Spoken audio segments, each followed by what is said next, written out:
estamos dando inicio con todos ustedes, hermanos. Saludos por ahí a la gente que nos visita de diferentes lugares. Soy Benito Escobar, estamos muy contentos de estar aquí nuevamente con todos ustedes. Así que vamos a leer por acá el recado que nos dieron los organizadores.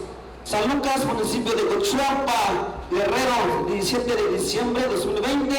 Damos gracias a nuestro Señor Dios Todopoderoso por permitirnos estar con vida.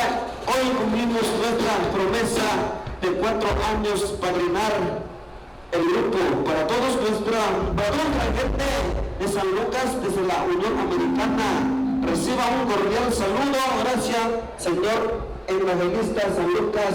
Somos los siguientes: para los señores José Luis Santiago Ortiz, Francisco Ortiz Amado, Mateo Santiago Ortiz, Gildardo Ortiz Amado, Adolfo Santiago Ortiz, Adolfo Leonardo López, Ismael Santiago Ortiz, Agustín Amado León, Fernando Santiago Ortiz, Paulino Amado León, Cándido Ortiz Amado, papás de los padrinos Lorenzo Ortiz Santiago, Mauricio Ortiz Candia, Faustino Amado Fidel. Bueno, pues vamos a darle la gracia a sus queridos hermanos paisanos que radican por allá en los Estados Unidos, que padrinaron el grupo. Muchas gracias, señores.